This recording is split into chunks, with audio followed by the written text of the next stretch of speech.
Good morning on your side of the world and happy Sabbath.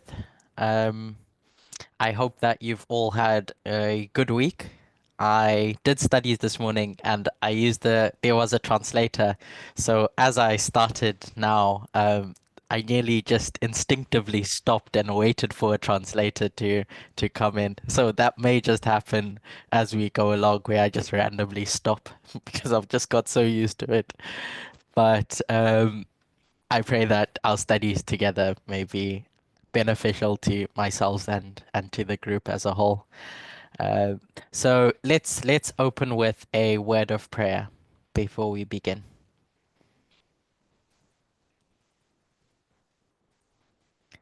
Dear God, we come before you to praise you and worship you, to thank you and glorify you through each of the trials and tribulations that we go through. As the song that we sang said earlier, peace be still. We know that you are in control, and despite all the challenges that we may see in life, we recognize that there is a season for it all.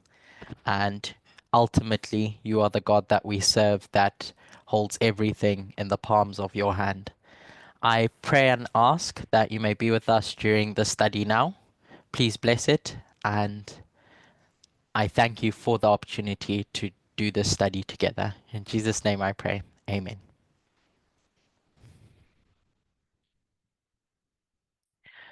So, as a bit of an introduction, my name is Curtis. I haven't met a lot of you, so I just found it fitting to introduce myself.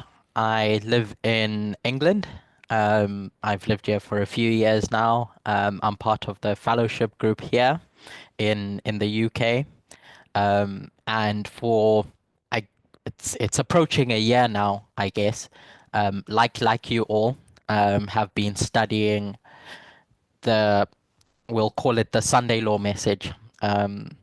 And when Elder Terry started her studies, I found it beneficial to try and understand things and make sense of things in a way that um, clicked for me, at least. And so in November, I at least publicly shared my thoughts about what my understanding is of the Sunday law, specifically the issues that brought us to the Sunday law.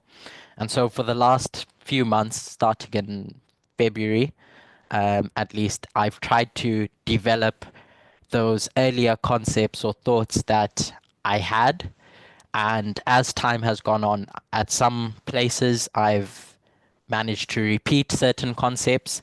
In other places, I've enlarged upon them. But it's all, in my mind, part of this process of trying to unpackage the Sunday Law waymark. Because in unpackaging that waymark, you get to know more about the issues that are confronting us and the world.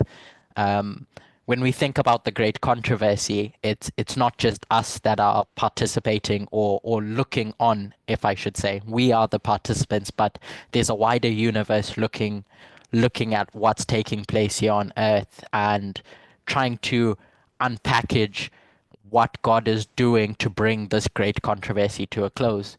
And so for the last few months, um, at least in my discussions with people, it may seem like a long time to come to a conclusion, but in that time, I think I'll speak for myself at least. I've learned so much more than if I just accepted a date for when the Sunday law was or is. Um, and so Alpamindo will frame it as enjoy the journey, and so I've it's a journey that I've enjoyed at least.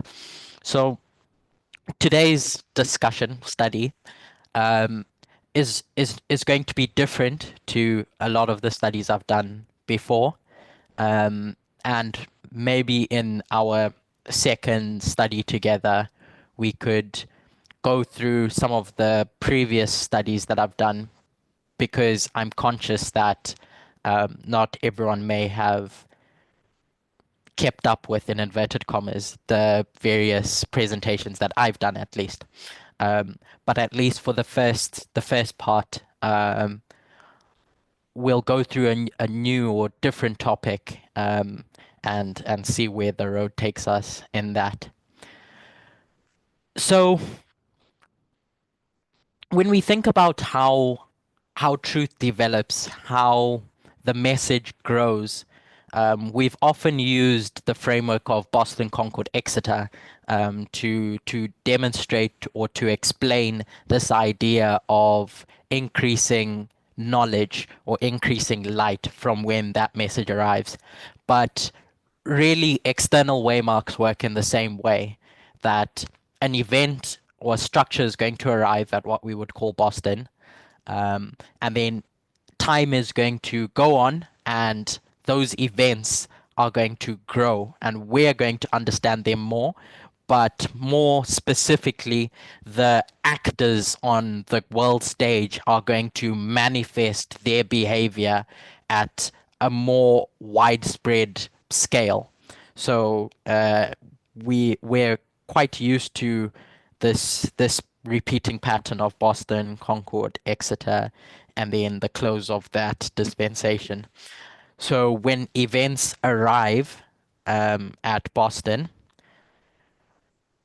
as I hope we're all familiar with, those events get unpackaged in a way that brings light or shine light on what's happened here. So Ellen White will frame it as the loud cry. The message internally is going to swell to a loud cry. And the reason why it's swelling is because the external events that are taking place in the world, in the glorious land, are swelling as well. They're getting more visible. So when you get to Concord, you're going to see what took place at Boston in more visibility. So when we think about this structure and we think about how our line, our one dispensation from 1989 to the second advent, is split up into different segments, different sub dispensations, if I can call it that, from 1989 to 2001, 2001 to 2014, etc., etc. We have these segments where a truth is going to arrive, and then it's going to be developed, and it's going to go through the same process over and over and over and over again. I want us to consider, before we tackle our subject today, what that looks like and what that practically means, when we handle prophecy, when we handle our study of end time events. So in 1989, we could be standing here, and we're in this dispensation between 1989 and 2001. And Elder Jeff is going to stand up and he's going to create models, to understand the end of the world. But Ellen White gives a nice way of understanding how this truth is going to develop and how it's going to be understood. Any truth that is going to open up, I'm going to call that truth prophecy. So in 2SM 102 paragraph 1, I'll just paste that in the chat. She's going to define what prophecy is. It's a quote that we should all be familiar with, that we are familiar with, I'd hope, where she's going to define what prophecy is. And I'll read snippets of this and then just comment on them. So she says that there are those now living, so there's people in her time at some point in history who are living, who, in studying the prophecies of Daniel and John, received great light from God as they passed over the ground where special prophecies were in the process of fulfillment in their order. So she's commenting how there were people alive when she was writing this, and she's giving commentary about the Millerite history, how during the Millerite history, as said people went through the Millerite histories, they studied Daniel and John, and they received great light about the prophecies found in Daniel and John. But they could only receive that great light about said prophecies as they passed over the ground, when those prophecies were being fulfilled in their order. So they're standing at this point, and they couldn't receive the great light before they passed over the ground. They had to be passing over the ground when the prophecies were fulfilling in their order. The historical events were being set before the people. And in experiencing those things, they could get the great light about them. So, what I want to consider in this paragraph is something that I've referenced in previous studies, kind of. I've touched on.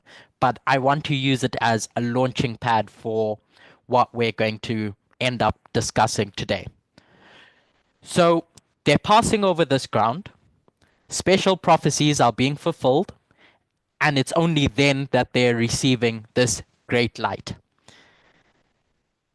My point in going over this is that the greatest light that we get is when we're experiencing the waymark itself, when we're experiencing the parable and its fulfillment, that at one point we would forecast, but now we're living. And it ties to this concept of dispensations that we started off by speaking about. I don't know if you remember a few years back, I think it was Elder Parminder or Elder Tess, I can't remember which one of them, described it as you living in a dispensation. So Elder Jeff living here in between 1989 and 2001 could explain what's going on in this dispensation in its fullest sense to a degree. But everything beyond 2001, Elder Jeff could peer over the wall, could peep over the wall, but couldn't see the full picture. So once we get to a dispensation and look backwards, we can see how limited our eyesight was when we were in that dispensation. Does that make sense? That we're living in a dispensation, we're passing over the ground. Sorry, can you see what's going on my screen? It seems to be frozen on my end. Yes, we can see the little. Okay. Group. So now, post 2001, we as a movement are going to stand here and we're going to look back at the various things that we understood at this point. And we're going to see that, hold on, our projections, our understanding of everything that was beyond this wall was limited. We could kind of see it, but it's not actually turning out how we conceptualized that it would be. And so Paul is going to stand up to the Thessalonians and is going to say, when he's living through an experience, he's going to tell them, prove all things, hold fast that which is good. He's going to tell them to test and examine and scrutinize everything to determine the authenticity of truth. Now, he's saying that in relation to the various prophets that are standing up and offering something to the church to say. And he's encouraging the believers to test these teachings, these prophecies, these practices, instead of just accepting them or rejecting them. And we see that we're faced with the same thing when Elder Jeff stands up at the time of the end and he has models for the end of the world, for the Sunday law. But his foresight is limited, so his models are limited.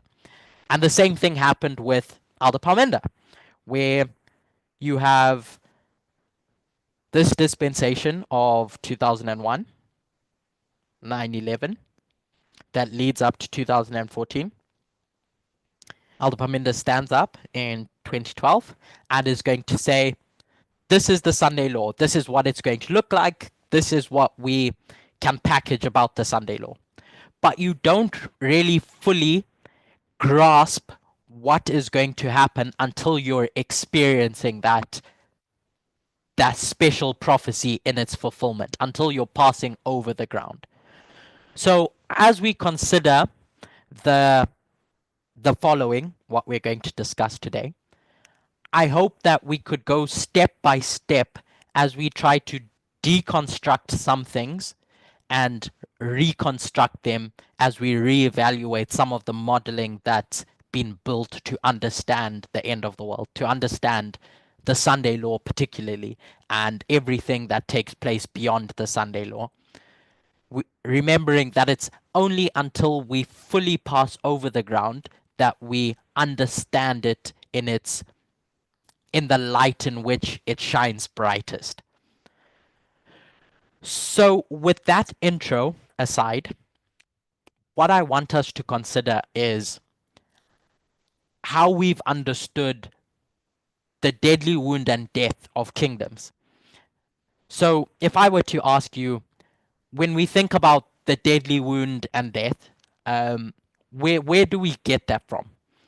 Specifically in the Bible, where do we find that concept?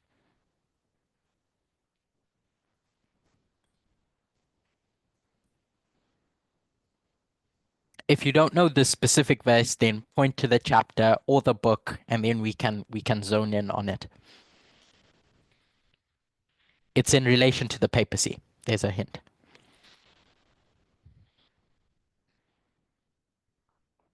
Revelation 13. Mm-hmm.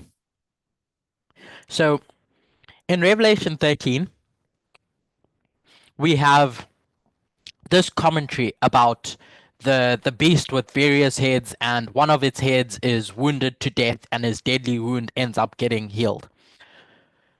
When John describes this deadly wound, he his intention, the original intent, if we can call it that way, is not to separate a wound and a death into two distinct phases.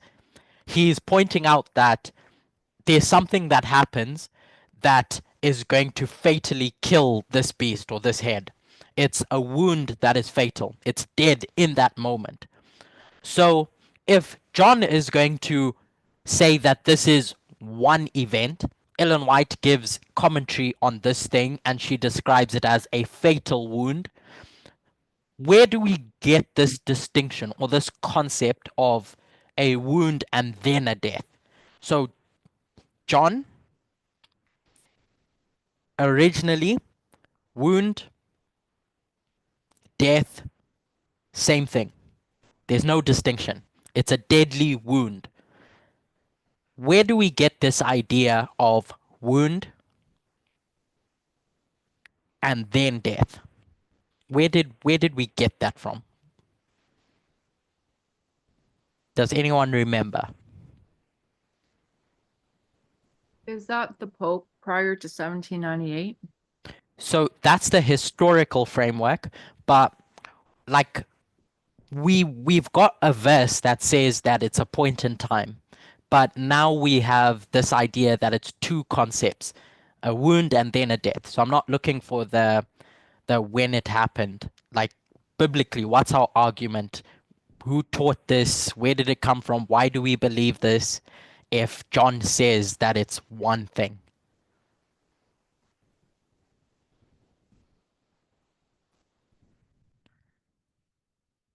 So Aldertes essentially made it up.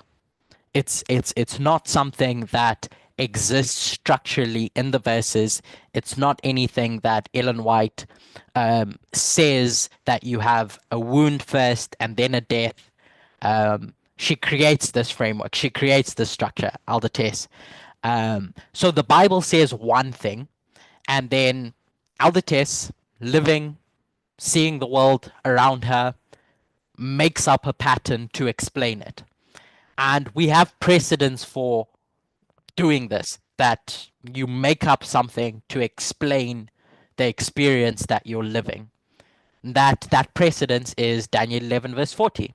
The verse says one thing, that there's a time of the end, one time of the end, where the king of the south is going to push, then the king of the north is going to retaliate, and all of that is packaged into one time of the end. That's the original intent. And the Millerites understood that. That was Lich's commentary on Daniel 11, verse 40. And then we come along and we look at where we are, we look at the past that we've trod, and we make up two time of the ends because it's a model that we're going to use to explain our history. So we go from something that the verse says, and then we break it apart from its original intent and make up a framework that is going to explain our experience better. And we can do this. We're allowed to do this. It's the art and the science of methodology. You see a similar dynamic with the 7 times and Leviticus 26. It says something originally, but instead we're going to look at that original intent and say, hold on, there's something about this, there's something intrinsic to all of this that helps me make sense of what's going on with northern and southern Israel. So I'm going to make up a model, the 25-20 scattering and gathering, to explain this concept of the scattering of Israel and the gathering of God's people. So under the banner of the Midnight Cry, 2018, Elder Tess stands up and she's going to teach a concept to explain the King of the South.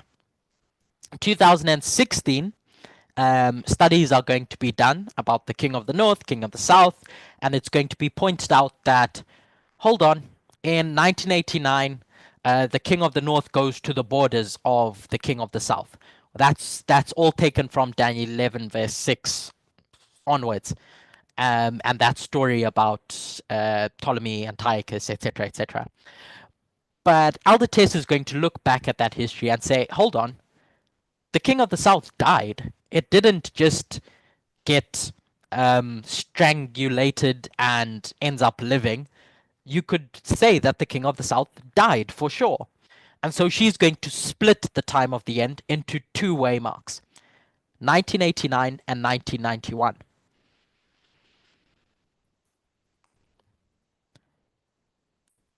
1989, the King of the North goes to the borders, as those studies in Daniel 11 pointed us to. But then she's going to say the King of the South dies. And she frames this all in this wound and death pattern. And then I think it was Ali that took us to 1798. Elder Tess is going to go back to 1798 and she's going to say this pattern that we have of a wound and then a death can be seen with the fall of the King of the North, with the fall of the papacy. 1798, you have a wound, and she's going to explain that as the Pope being taken into captivity and then dying in captivity in 1799. So wound and death. Now, all of that modeling of this distinction between these two events are going to be used to explain the death of the King of the South after it resurrects. So now thinking about Russia, it's resurrected in that 1999, 2001 history, etc., when Putin takes the reins, and Elder Tess is going to overlay 1989 with Panium, which we would point out as 2021, and 1991 with the Sunday Law, which, if you've seen my studies in the past, or Elder Terry studies, it would be 2024. So in this pattern, where you have 1989, the wound, 2021 becomes the wound, and the Sunday Law becomes the death as it's overlaid over 1991. Please, as we go along, let me know if anything if you lose track of the steps we're taking, because as soon as one link in the chain breaks, it becomes difficult to follow along where we're going.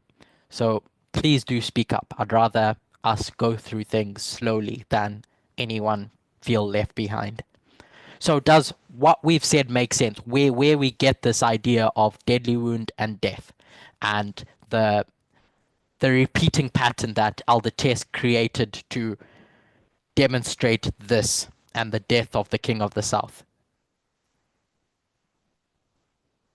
Okay, I'll take your silence as a yes. So that's what we've taught and believed for 2018, 19, 20, 21, about 7 years now. That's how we've understood this framing, the Sunday law, and the lead up to the Sunday law. Maybe a month ago now, Alderterry did a presentation to explain the death of Russia. And without explicitly saying it, and I think to many of us, the explanation given about the death of Russia changes this modeling that we've described of 1989 wound, 1991 death. Why? How does it change it? So before I share my thoughts, how do you think, if you've been watching Alderterry's studies, her explanation about the death of the King of the South is in tension with this modeling that we've had for 7 years?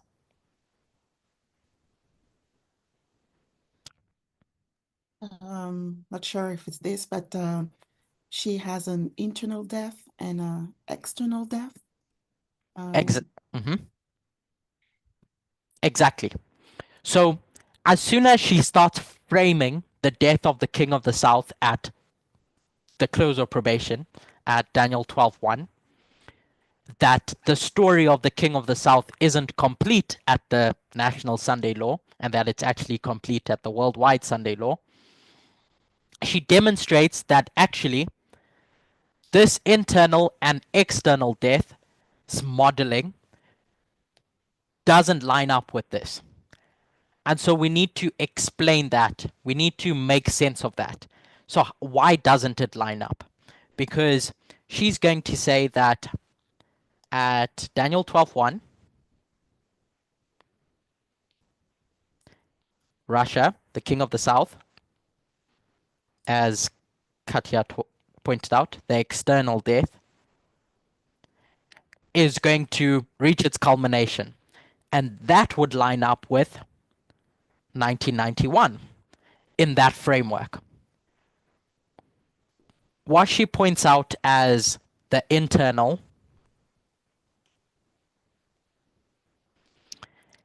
at the Sunday Law is going to line up with 1989. She never overlaid this framework in this way, but if you are familiar with what took place in 1989 and 1991, this is what that framework leads to. An internal death, 1989, external, 1991, with the USSR. And that's the modeling that is going to give you that conclusion. So we need to be able to explain why. Why this and not this? They're two different models. And as students of Bible prophecy, we can't have modeling contradict each other. So one of them has to be right. And how do we know which one's right? How do we go about trying to understand which one's right? Does anyone have any thoughts? First of all, do you see the discrepancy? I'm having a hard time understanding the discrepancy, to be honest. Okay. So let's go through it again. So option 1, the King of the South fully dead at Sunday law. So when we go back to that 1989 and 1991 history, the King of the South was fully dead at 1991. The USSR collapsed 1991. So the full and final death is 1991, and that is Sunday law. That's Aldertes. Aldeteri is going to do studies about an internal and external death, and it's going to point to the King of the South fully dead at, I'm just going to call it close of probation, the worldwide Sunday law. So 1991 can't serve both functions. It has to point to either the Sunday law or the close of probation. So 1991 is going to point to the close of probation, the death of the King of the South, its full collapse. So that's the discrepancy, is what is this going to point to? Because it then answers, when does the King of the South die? And as we'll see as we go through our studies, when does the glorious land die in its totality? So Aldeteri is going to frame it as first internal, then external. So the kingdom is going to collapse. The external in that story of 1989 and 1991 was 1991, because that's when the USSR collapsed. Its global influence fell apart. That's how I look at that history, is that first you have 1991, the ideological framework falls apart, then you have 1989, sorry, then 1991 you have its wider role on the global stage coming to an end with the fall of the USSR. So those are the differences between these. Either the King of the South is fully dead at the Sunday law, or it's fully dead at the close of probation. You can't have two fully dead places. It's fully dead at one of those places. Does that discrepancy make a bit more sense? Yeah, it does. So I guess what I'm wondering is, what's 1991? What does Elder Terry say 1991 is? So she doesn't specifically tie 1991 into her story. So she doesn't lay it out in the way that I've laid it out here. I've just pointed to the implications of what her modeling of internal, external are. Okay, I understand.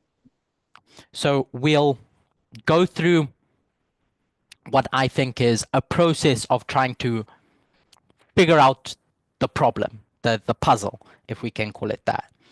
And so, as I started off by saying, I guess this is a spoiler alert, is that as you get closer to prophecy, you understand prophecy better, because now you're passing over the ground. So while you can look from afar off and create models to try and understand what the fulfillment of prophecy is going to be, it's only until you're passing over the ground that you can fully explain what that prophecy was pointing to. If you go back to those studies in 2018, I'm just going to make up a number, but 99% of Aldertes's models ended at the Sunday law.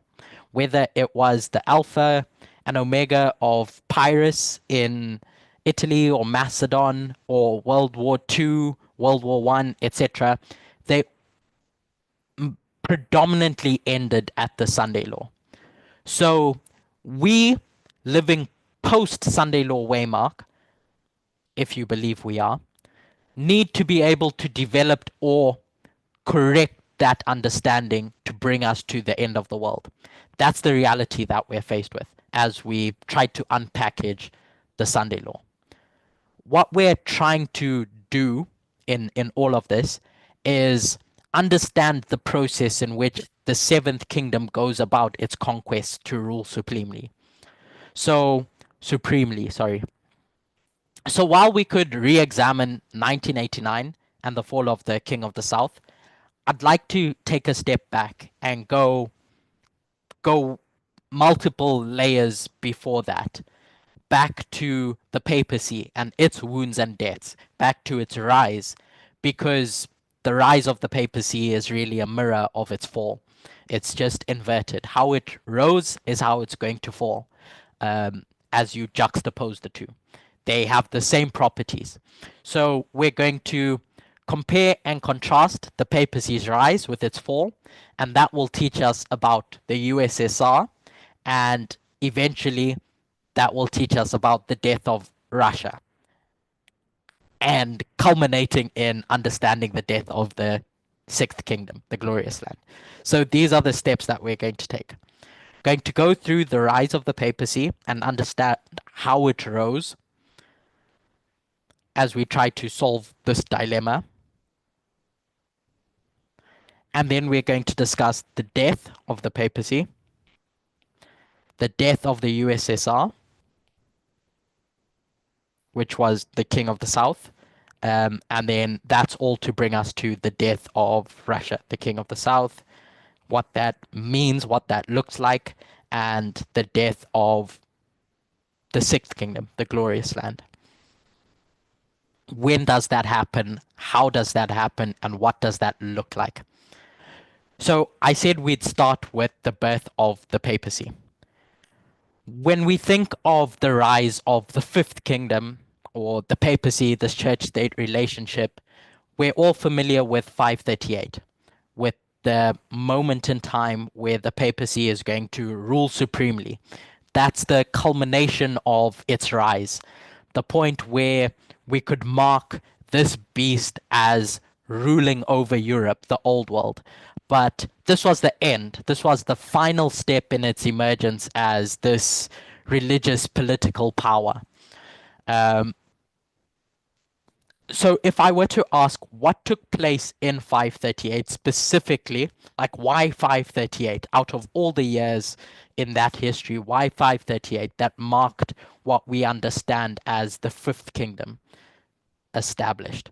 It had been rising all along, but why do we mark 538 specifically, other than the fact that there's a prophetic number that points to that year? But what's happening in that year that says, okay, now the Fifth Kingdom is established and going to rule supremely?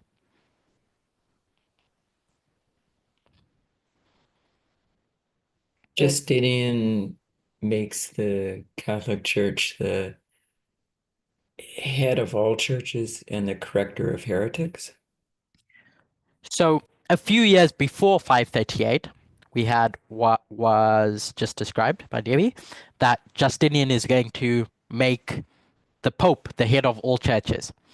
But for that to go into effect, so he passes a decree in 533, but for all of that, what was just described to go into effect, the Ostrogoths needed to be removed. And that takes place in 538. They had ruled over Rome, and they eventually are the last of the three horns that get plucked up, and now this beast can rule supremely. It's at this point that the state could back the church without a restraining force. So what we're identifying in this 538 period is this relationship between the church, the papacy, and the kings of Europe being able to do their work. It's external facing. It's now they're going to rule from their seat in Rome, and they're going to have an influence over the wider regions of Europe. It's outside that internal papal system. It's related to the beast's relationship with the world and how it functioned in relation to the outside world.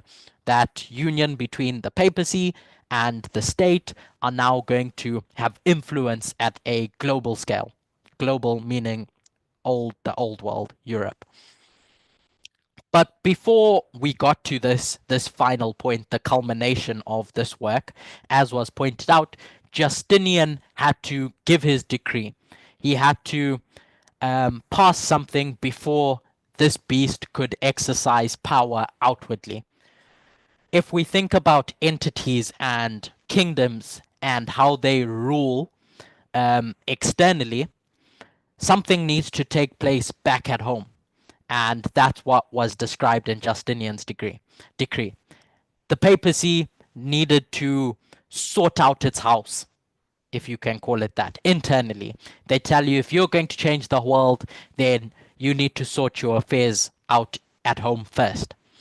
So the papacy needed to secure its own throne, it needed to unify its doctrines, remove opposition, needed to really gain control over the religious body of the old world. There were different belief systems, but there was this recognition that this decentralized system of worship wouldn't work if it were to try and rule the old world, Europe. A divided body cannot rule, so the saying goes. So before this external rule, there needed to be an internal step that took place.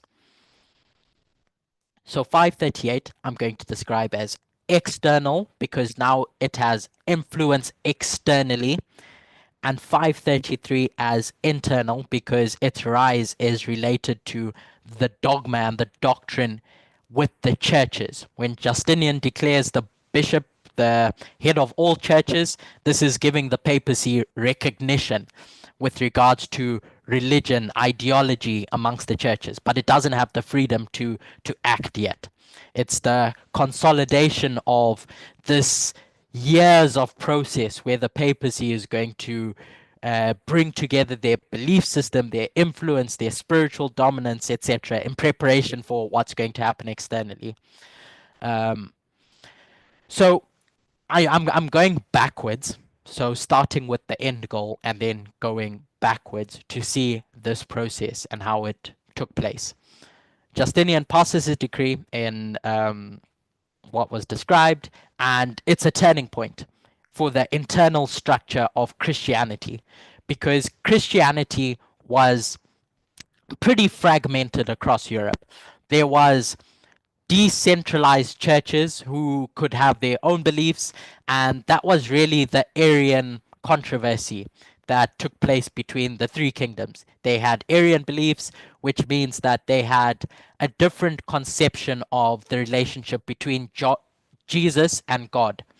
And for that to be squashed, Justinian had to bring together all these decentralized churches, belief systems, and say the Pope is now going to be the interpreter of your moral dogma. He's going to say what flies, what is truth. It's going to be the centralized spiritual authority.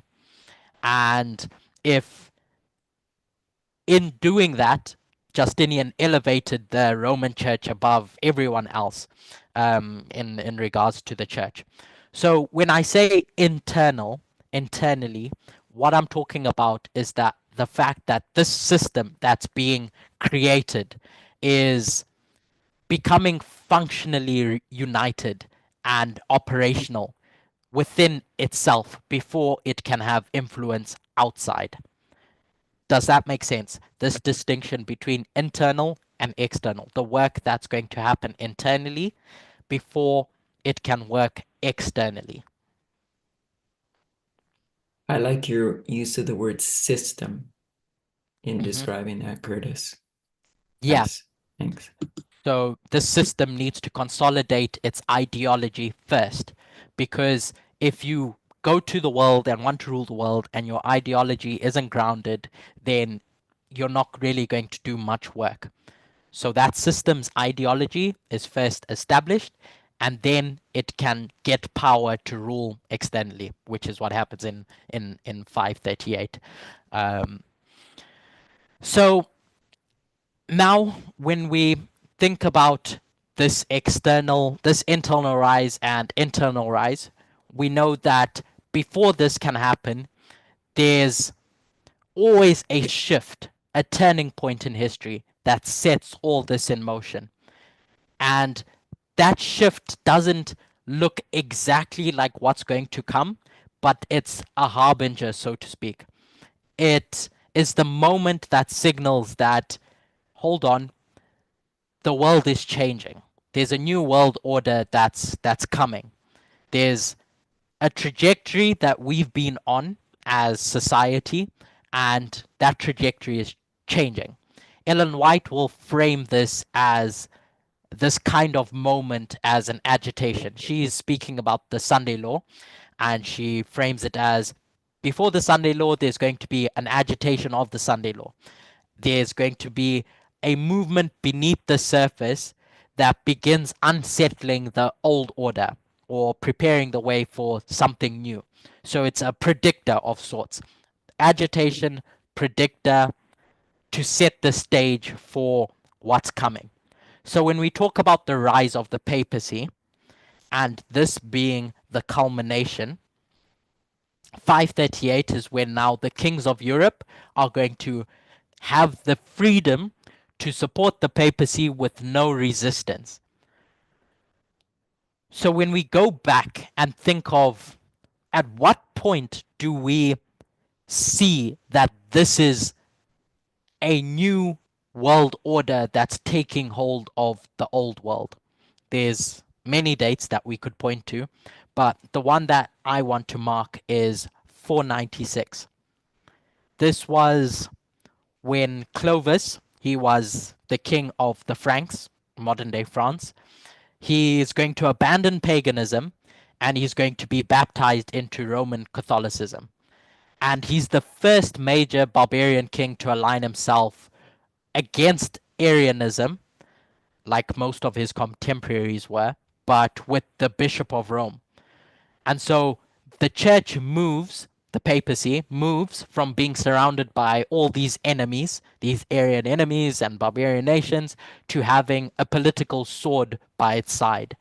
So once Clovis converts, it's not that the papacy has risen, but you can see that something is changing with regards to the relationship between the church, the papacy, and the kings. This first one acts as an agitation, that the world order that we knew is reaching a turning point. It's the moment when Rome's favor with the kings of the earth really begins. And from this point, the church just grows, not just as a spiritual authority, but as this political institution. So before 533 and 538, before any legal authority and civil dominance, there was this agitation when the first child of France, the first child of the papacy, France, Clovis, the Franks, bowed to the church. It's the first domino in this process. That's how prophetic systems rise, or kingdoms. But that's also how they fall. There's an agitation, something happens internally, and then something can happen that gives them the influence externally. In this story, it's Clovis giving his allegiance to support the papacy through conversion, and the framing is that France are going to cite with relation to their relationship with the church is that, as I said, France is the eldest daughter of the church, and this comes from this conversion of Clovis. We see him and France in turn at the beginning, and we see them at the end, which we're going to go to next. So, agitation, internal, in this case, coronation, if you can call it that. I didn't know what other term to give it. And then an external rule supremely. So that was the rise. Let's consider the fall of the papacy. So we have to invert all these things. This agitation, this internal rise, this external rule, because now we're talking about the fall. And like a mirror, you have to look at the opposite. It's the same thing, but inverted. I'm not sure how many people were around in 2016 when those initial studies about the King of the North and the King of the South were taking place. If you were, as we go through this, I'd love to hear your thoughts about if you remember the steps that we took to establish Raphia and Panium, and more specifically, the history surrounding Raphia and Panium, because it's in this story of Daniel 11, that's the clue, that we can see this same framework of an agitation, internal, external, and etc. So I'm going to go to Daniel 11, verse 16. So I'm going to start again from the back. If you remember, where did we place Daniel 11, verse 16? So I'll read it.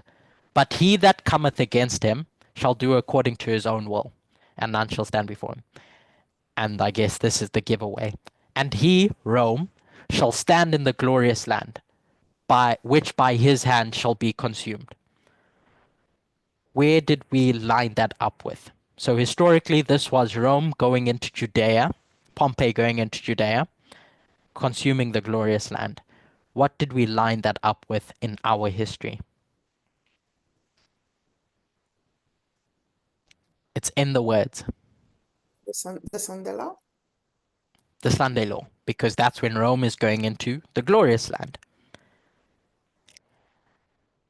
And now taking a step back, verse 11 is going to talk about the king of the north coming against the king of the south, and the king of the south is not able to withstand. Battle of Panium, which retrospectively we can look at as 2021. And then verse 11 and 12 is describing the king of the south pushing against the king of the north and winning, and their heart being lifted up, etc. Which was 2019. I'm going to put these verses on top. That was verse 16. That was verse 15, I think.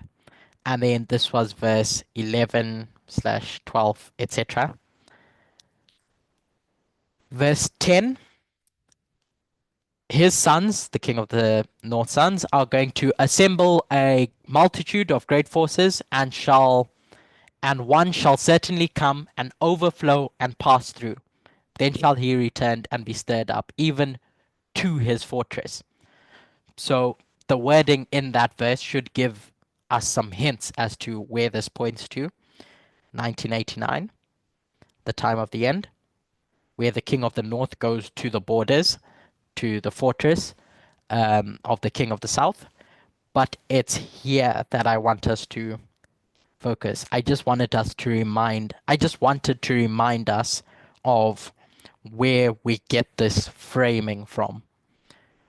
So in verse 7, 8, and 9, it's going to describe a history between the king of the south and the king of the north. The king of the south is going to essentially kill the king of the north. And we lined that up with 1798. But it's verse 6 that I want to spend some time on, because we made application of verse 6, and this is where our journey is going to start, with understanding this repeating pattern. So verse 6 talks about how there's going to be this alliance in the end of years. They shall join themselves together, the king of the north and the king of the south, and the king's daughter of the south shall come to the king of the north to make an agreement. But she shall not retain the power of the arm, neither shall he stand, nor his arm, but she shall be given up, and they that brought her, and he that begat her, and he that strengthened her in these times. So historically, this was a political marriage between Ptolemy, the king of the south, and the king of the north, Antiochus.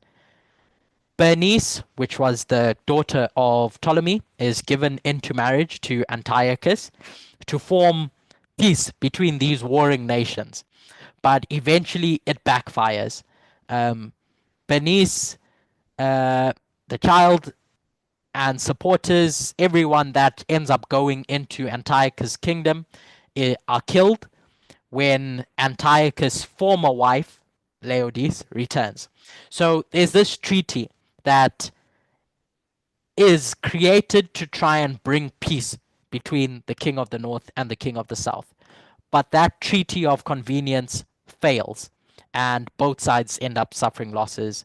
But this alliance is made through the giving of something, but it ends up resulting in what we associated with 1798, with the king of the south coming to take revenge and then destroying the king of the north, essentially.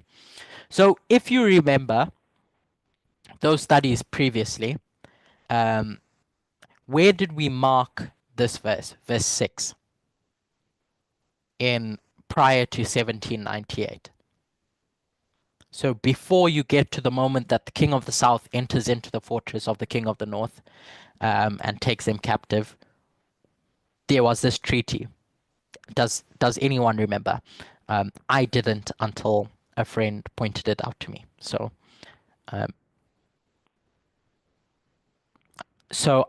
I'll remind us of those earlier studies.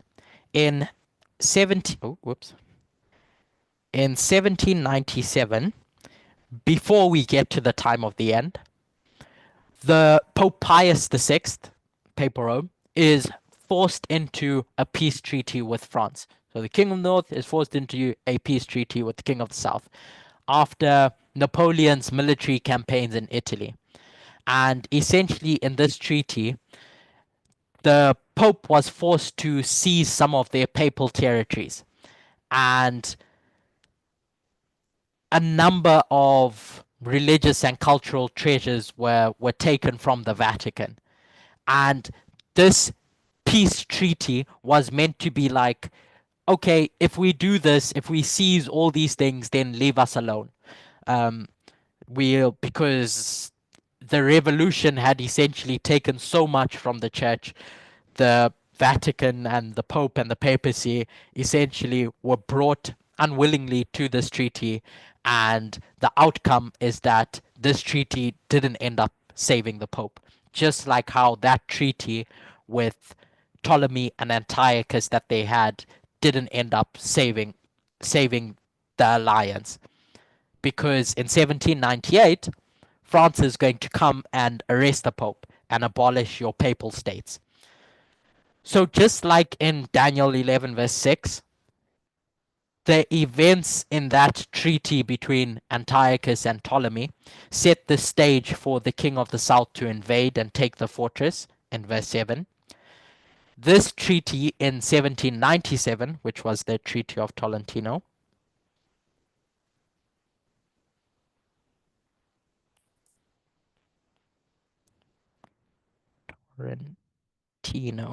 I hope I spelled that correctly, sets the stage for France to come a year later to the stronghold of the papacy in 1798. It's a warning sign, because this is a humiliating agreement for the Pope, for the papacy. They lose their strength. They give concessions under pressure, and in both cases, whether it's Antiochus and Ptolemy or the papacy and France, the treaty isn't the destruction in and of itself. It's a marker that destruction is coming.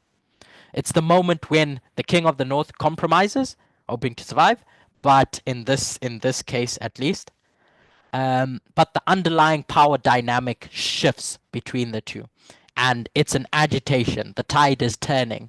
The system is now, if I can call it, living on borrowed time. So if we were to think of it in that relationship between wound and death, it's a wound to the order that the king of the north felt they had, that existed in that 1260 years. But before it can reach its full death, there's something that needs to agitate it, to precede it, to show us what's to come. So once you have that with the Treaty of Tolentino, here, 1797, agitation that your time, King of the North, is coming to a close.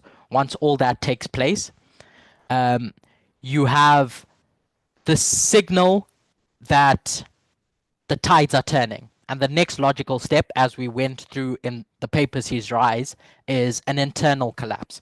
And this would be 1798, where Napoleon goes into Rome, Pope Pius is arrested, all that dynamic. There's some papal states that are abolished, and Rome is essentially declared a republic, and the Pope dies in captivity the following year.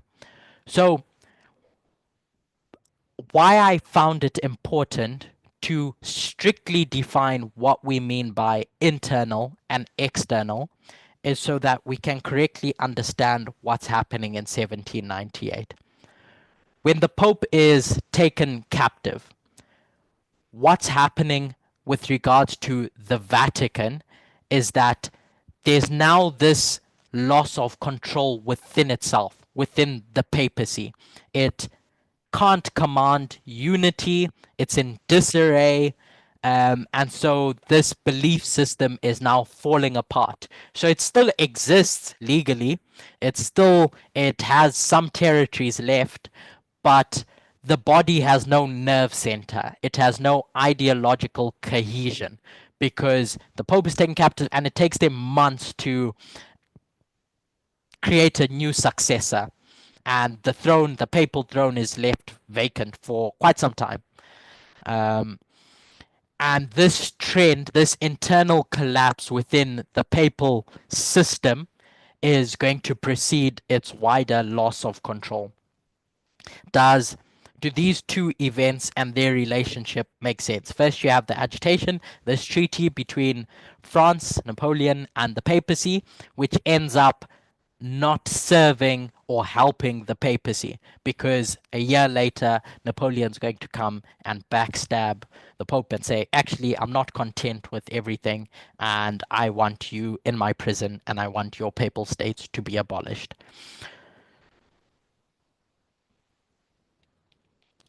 So before we go on, I want to make sure that no one is lost. I appreciate we're going through a lot of information. Yes or no?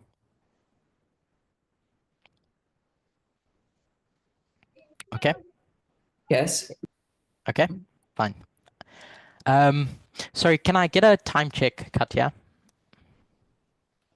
Yes, you still have 20 minutes. Okay, great. So after 1798, the papacy's collapse starts to accelerate. You have it crippled in 1798, but as time goes on, you get to 1809, and now the remaining papal states are going to get annexed by Napoleon, and it's going to strip the Pope of all territory that they had up until that point. The church, once crowned with civil dominion in that 1260, now has virtually no political power. It has no land, and that old system is reaching its conclusion. So Aldertes will frame the death of the papacy in 1799 with regards to the Pope dying in captivity. But if we can separate Pope Pius from the papacy and try to see what was happening with the papacy, this story doesn't end in 1799 when the Pope is killed, because they just appoint a new Pope a few months later, but the papacy still has grandiose ideas of their place in the world. It tries to rise up again in 1815. Napoleon is defeated at Waterloo, and the Congress of Vienna restores various monarchies across Europe. And Pope Pius VII is reinstated as having control over the papal states. This was an attempt made to revive that old system. It was called, I'm not even going to try and pronounce it. Katya, maybe you can help me with your French. Ancien régime. Ancien régime. Yeah, you said it well. Ancien Okay. régime. which was essentially the old world of church-backed monarchs, aristocracies, and clerical privilege. Everything that we saw in the 1260. They tried to revive this system in 1815, but this final attempt ends up collapsing because in 1816, under pressure from foreign powers and the French people, King Louis the 18th, I think it was, essentially dissolves this attempt to bring back this old system, this ancient regime that they had. And the message was clear when he suppresses this resurrection attempt, that the world that we're living in is never going to return back to papal order. The old structure, even in Catholic France at the time, is just never going to come alive again. The old regime is dead, it's collapsed. So while in 1798 you had the papacy under disarray internally when the Pope is taken captive, 1816 marks the point where there's no going back. It's the moment when the papacy's civil model was not just removed, but rejected by this new world order. So the rest of the world is going to look at the papacy differently, because it's from this point that you have a new world order. The old one will never come back. That was what King Louis essentially said when he is pressured by the people and Britain and etc.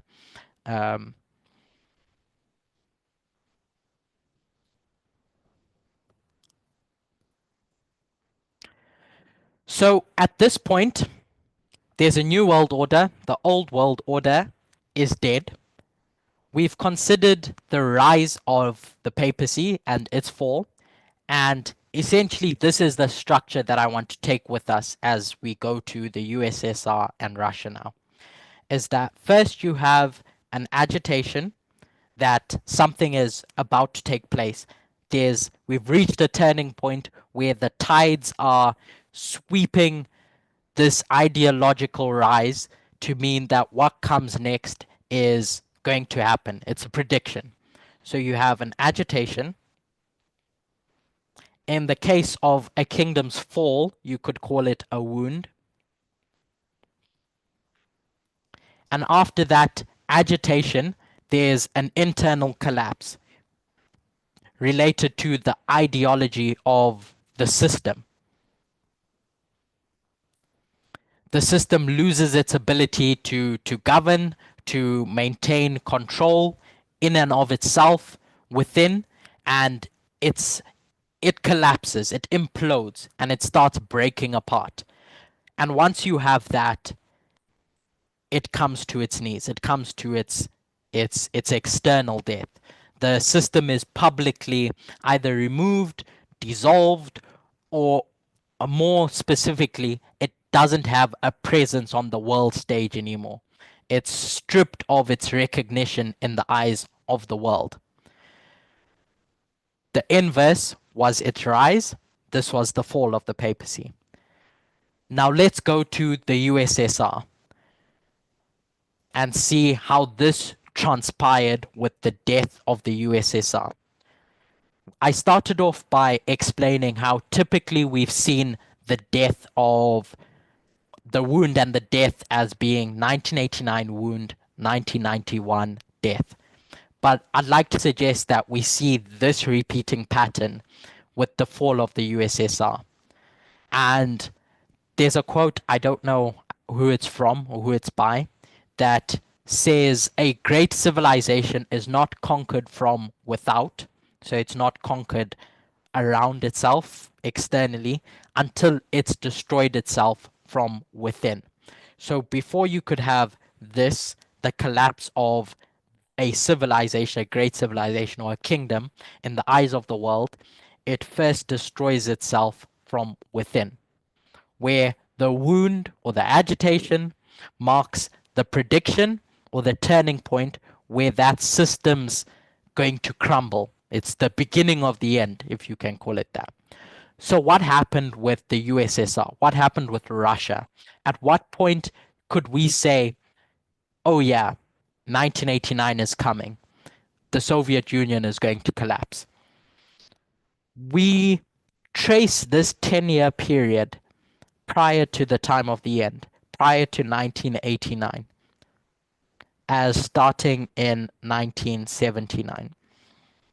Because at that time, the Soviet Union invades Afghanistan to support a struggling pro-Soviet communist regime. So Afghanistan has bought into the communist ideology of the King of the South, of the Soviet Union. And when the Soviet Union invades Afghanistan to support that regime, they had it in their mind that it would be quick, decisive, it's going to stabilize the region under the Soviet Union sphere of influence, but instead it ended up being this long drawn out 10-year guerrilla war, and it drains the morale and legitimacy, especially within the USSR itself. The Mujahideen, on the other hand, in this proxy war that we talk about, were equipped by the USA. I'd hope we know that story pretty well. But during that time period, there was this back and forth between the Mujahideen, these rebel forces, and the pro-Soviet Union government regime. Up until 1986, Soviet forces had a big advantage in this warfare, specifically in the air. They had helicopters and jets that could strike Mujahideen fighters with little resistance.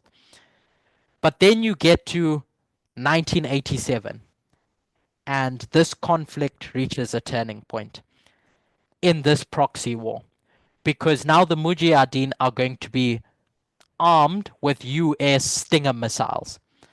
They are shoulder-fired, surface-to-air weapons that are going to be used to shoot down Soviet aircraft. And so when you get to 1897, now the Mujahideen are going to be using these weapons against the USSR, and dozens of Soviet helicopters and planes are shot down.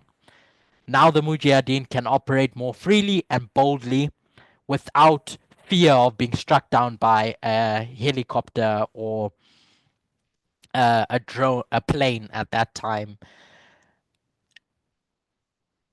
And it marks a change in the warfare, in the dynamic between these two fighting kingdoms in Afghanistan.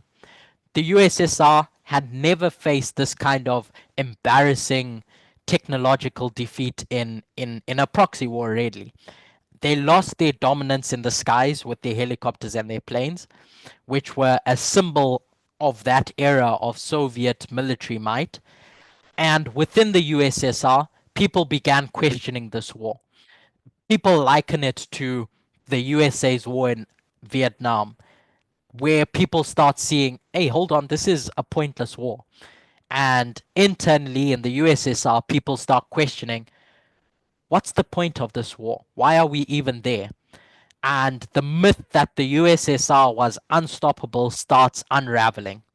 That it could crush any resistance, that it was the world superpower that could stand against the USA and bring about the world that they wanted, ends up being publicly disproven, because the Mujahideen are going to bring them to their knees, being backed by the USA. But it was 1897 which was the turning point in that conflict. The war becomes particularly unpopular, especially because there were these economic issues back in the USSR. Gorbachev ends up becoming president, prime minister, in 85, and he sees this as a disaster when the Mujahideen gets their weapons, and he starts withdrawing troops in 1897. So these 2 years between 1987 and 1989, is the final collapse of that order in Afghanistan. Now, separate to that, there were three influential events that took place in the wider world that could point to the fact that the Soviet Union was falling apart. Gorbachev is now General Secretary of the Communist Party, and he looks at the economic situation and realizes that the kingdom is stagnating economically, socially, politically, and he introduces two reforms that are going to alter the trajectory of the King of the South, the USSR.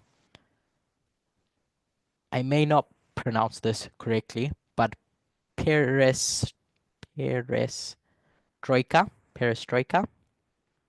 which was an economic restructuring of the USSR, and glasnost, which was this political openness that the USSR just didn't have before.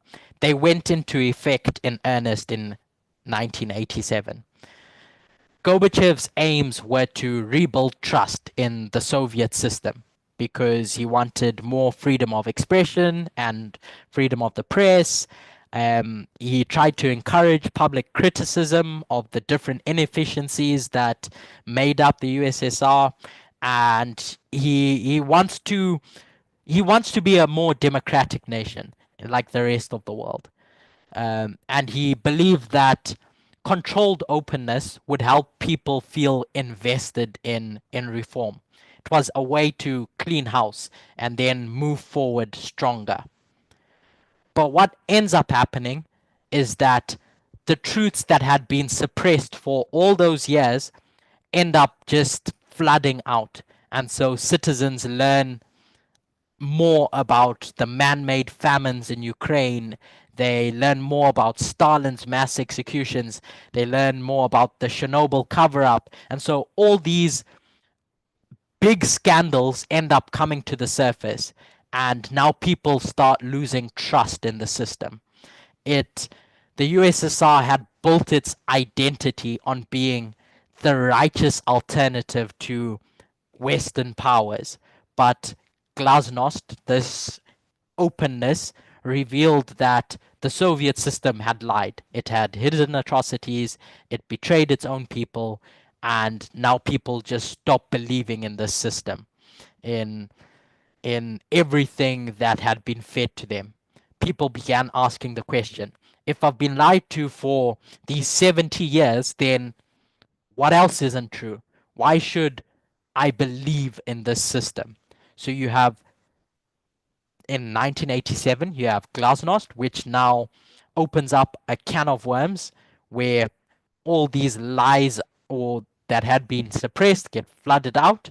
You have the Soviet Union reaching its turning point in Afghanistan and the war coming under question, and perestroika, which was Gorbachev's attempts to reform the Soviet economy because it was inefficient, it was corrupt, it lacked innovation, etc., etc. And so he tries to kind of make a blend of socialism and capitalism. He didn't want to end communism. He tried to save it by reforming it. And this hybrid system that he comes up with ends up backfiring because it exposes how fragile communism actually was. And the last thing that takes place in 1987, is Ronald Reagan's speech.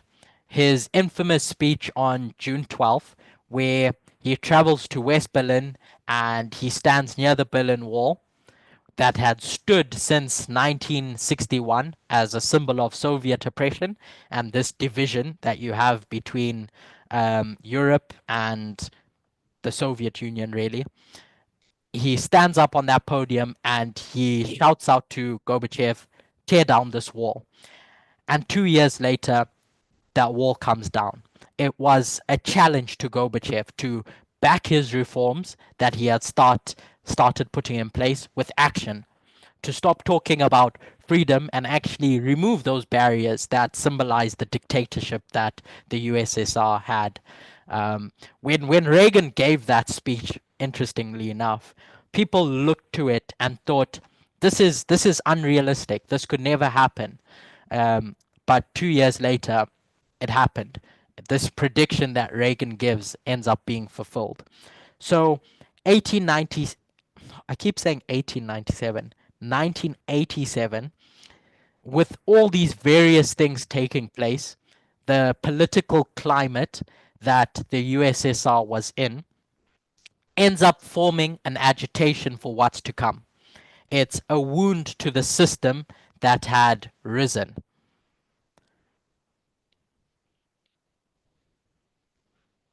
And then you get to 1989, the Berlin Wall falls, and the Eastern Bloc ends up collapsing. So your Soviet states, satellite states, begin breaking free from communist control. Poland, Hungary, Albania, etc., end up walking away because they see that no, this system that we've believed in for so long is falling apart. It's not going to bring us the prosperity that we want. And the Red Army, the Soviet Union's might force, stand idle and do nothing. Gorbachev chooses not to intervene, which was a break from the old Soviet doctrine of force. Historically, if any of those states tried to break away, the Soviet Union would go in and say, get back into place. But Gorbachev just stands idle and watches it all collapse once that wall comes down. Up until this point, the USSR still existed. It still formed a role on the world stage. It no longer controlled Eastern Europe, so ideologically, it had crumbled because everyone was exposed to the ideological weakness of the USSR. It had no power to enforce obedience, but it still existed as a system to the wider world. And then you get to 1991. And as we know, there's the republics that declare their independence. Gorbachev resigns. The Soviet flag comes down, and the USSR ends up falling apart. It ceases to exist. It's completely dead. And how I see this or frame this as an external death is because now the system is destroyed. The structure itself has come to an end. So we have these three steps yet again: agitation, internal, external. I'm coming to a close now. If I can get 10 more minutes. Is that okay, Katya? Sure. So these three steps: agitation, internal, external. When we line that up with our history now, and we expect these three same steps or processes, we have Panium, the Sunday law, or national Sunday law, if we can call it that, and worldwide Sunday law. First an agitation or wound, then internal ideological collapse, and then external death. We know that the king of the south and the king of the north are twins. We can juxtapose them and see the same dynamic. Ellen White, as stated earlier, introduces this concept of the agitation that we've spoken about, that precedes the national Sunday law, that precedes the king of the north going into the glorious land. If you've, maybe you have, maybe you haven't, watched some of my previous studies, I've tried to demonstrate how the fall of the glorious land follows a similar process, where you have an agitation, and then you have the national Sunday law, the glorious land falling, and then you have it being destroyed later on. It's not dead at the National Sunday Law. When we read Daniel 11 verse 41, it says, he, the king of the north, is going to go into the glorious land, and many are going to be overthrown. What are they overthrown by? They're overthrown by a doctrine, by an ideology, because that's what the king of the north is going into the glorious land with. It's a message that's going to overthrow the many. So when we consider, often we do consider that that's the end of the story of the glorious land. But we have models to show that it's not. The many overthrown are overthrown ideologically, but the kingdom hasn't fallen. It's not dead yet. So in those studies, when I look at Babylon and the rise of Babylon, we can talk about this during a Q&A, but Nebuchadnezzar and his father end up defeating Assyria prior to Nebuchadnezzar going into the glorious land. In 608, Assyria stands in their last remaining stronghold, which was Haran, which in those studies I lined up with Panium. For time, I'm not going to explain why, but essentially Assyria is defeated, and now the world can look and see this empire is falling. So someone's going to fill this vacuum, and Babylon, the rising power, is the likely candidate. So this acts as your agitation, your predictor that what's coming is a kingdom that's going to take over the glorious land. Assyria had been the dominating force in the glorious land in Judea. They installed a king there after Josiah is killed.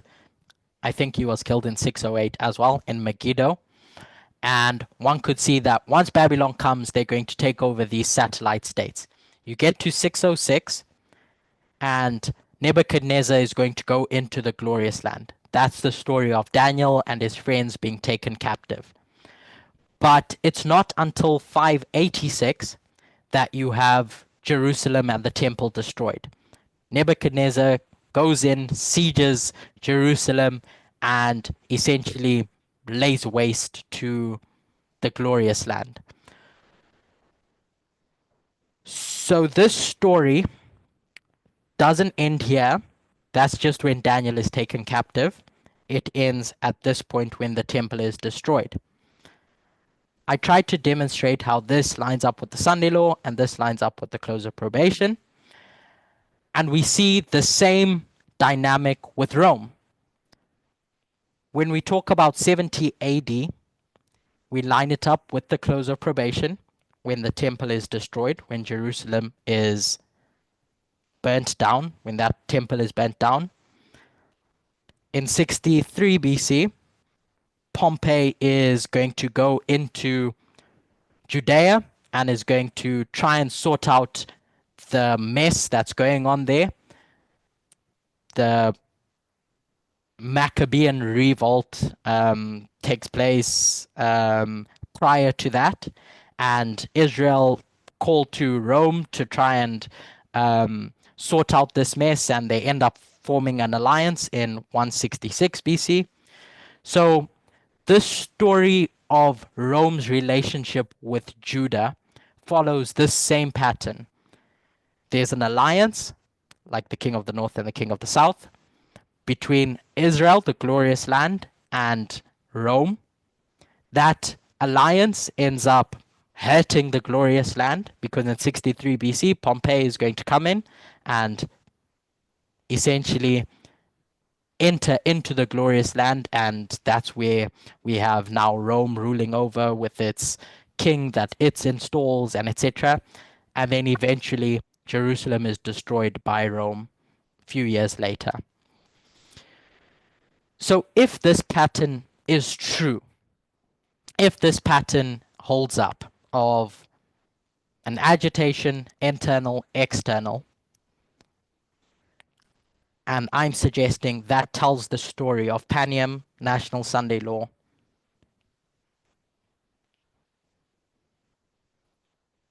worldwide Sunday law at the close of probation, then the work of the king of the north against the sixth kingdom, the glorious land, hasn't ended. It's just gone into the glorious land. There's still a work that the king of the north does to destroy the glorious land that we would line up with the close of probation. I'll line up all the different models that we have to show this three-step pattern, and then we can talk about it in our next study. But the difficult part in all of this is, okay, it's maybe interesting to see this pattern, this agitation, internal, external, with relationship to the king of the south and the king of the north. The hard part for myself, for yourselves, for any teacher, is if this is true, we have to go back to all of Elder Tessa's models that she had that pointed to the death at the Sunday law and make sense of them. The primary ones being Pyrrhus and the worldwide Sunday law. Because in prophecy, when you have parables, they can't be in tension with each other. Either one is right and one is wrong, or you have to correct the one you think is wrong and make it make sense. But that's a job for another day. So we've gone through a lot, I know, and every time I do this, I apologize, but I end up doing the same thing. So I don't know what to make of that. But the point that I wanted to demonstrate is that either we need to reevaluate our conception of this deadly wound and death, because now it's going to affect our understanding of where kingdoms die and where kingdoms rule supremely, or everything that we're teaching, everything that Elder Tess is teaching about the death of the king of the south, everything that I'm trying to teach and demonstrate about the glorious land and the sixth kingdom and the king of the north is wrong and doesn't make sense, or we need to go back and refine or correct those models that Elder Tess created, essentially. My defense of what we've gone through today in breaking it up into 3 steps as opposed to 2 steps and understanding 1989 and 1991 is that you don't fully understand or see prophecy being fulfilled until you're passing over the ground. And so we can unpackage this in our next study a bit more slowly, but I wanted to go through each of those histories to demonstrate this repeating pattern so we can know when something dies, what exactly are we saying? What is dying specifically? So when that thing does die, we can more fully understand what we're looking for, because we can point to the Sunday law, in my case 2024, and say the king of the south died internally, but what does that mean, and what does that mean for the external death of the king of the south at the worldwide Sunday law, and etc. So I believe we will have a break and then we can come back later, but I'll close with a word of prayer for now.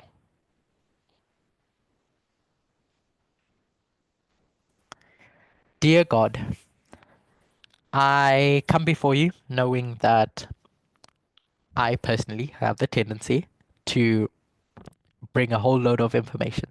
And sometimes that's not useful, but given the circumstances, it's my apology and defense. And I pray and ask that despite all that, you can be with us, that we can walk through these steps together and understand our world that we're living in, the ground in which we're passing over better. And so I pray that you may bless us in this quest for knowledge and quest for truth. This is my prayer in Jesus' name. Amen.